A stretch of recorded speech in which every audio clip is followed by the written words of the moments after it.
Gents வந்து friendship வந்து maintain பண்ணால் லைஃப் லாங் கூட மெயின்டைன் பண்ணலாம். ஆனால் நம்மளெல்லாம் மெயின்டைன் பண்ணுறது ரொம்ப கஷ்டம். அதை நினைக்கும் போது எனக்கு ரொம்ப பெருமையாக இருக்குது. ஒரு 20 வருஷம் ஃப்ரெண்ட்ஷிப்பு ஸ்கூல் லைஃப்லேருந்து இது வரைக்குமே நாங்கள் ரொம்ப க்ளோஸ் ஃப்ரெண்டு. இது வரைக்கும் குட்டியாக ஒரு சின்ன ஒரு சண்டை கூட எங்கிட்ட வந்ததே இல்லை. ரொம்ப பெஸ்ட்டாக பழகும். எங்கள் வீட்டில் ஏதாச்சும் ஒரு கஷ்டமாக இருந்தாலும் சரி, சந்தோஷமாக இருந்தாலும் சரி, எங்கள் ஃபேமிலியை தாண்டி இன்னொருத்தவங்களுக்கு ஒரு ஃபோன் போகுதுன்னா அது ஃபஸ்ட்டு என் ஃப்ரெண்டுக்கு தான் நான் சொல்லுவேன். இந்த மாதிரி நடந்துச்சு, இதை பண்ணியிருக்கேன், இதை பண்ண போகிறேன் அப்படின்ற மாதிரி நிறைய ஷேர் பண்ணுவேன். அவளுமே எனக்கு அப்படி தான் வந்து ஷேர் பண்ணுவாள். என் ஃப்ரெண்டுக்காக ஷாப்பிங் பண்ணலான்னு சொல்லிட்டு தான் போனேன். என்கிட்ட கூப்பன் இருக்குது. நான் ட்ரெஸ்லாம் முன்னாடியே எடுத்துட்டேன். சரி, அந்த கூப்பன் வந்து இன்னையோட கடைசி டேட்டாக, சரி அவளுக்காக ஷாப்பிங் பண்ணலான்னு சொல்லிட்டு போயிட்டு வந்து ட்ரெஸ்ஸுமே எடுத்துகிட்டு வந்துட்டேன். எங்களுக்கு வந்து ரொம்ப நாள் ஆசை, எங்கேயாச்சும் தனியாக நம்ம மட்டும் போனோம், ஃபேமிலியே இல்லாமல்.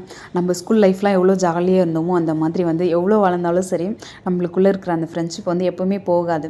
எப்போயாச்சும் ஒரு டைம் ஆச்சு நம்மளுக்கு நேரம் கிடைக்கும் போது நம்ம மட்டும் தனியாக எங்கேயாச்சும் ஒரு இடத்துக்கு போயிட்டு வரணுன்ற மாதிரி ஒரு ஆசை. கண்டிப்பாக வந்து போகணுன்ற மாதிரி பிளான் பண்ணி வச்சுருக்கோம்.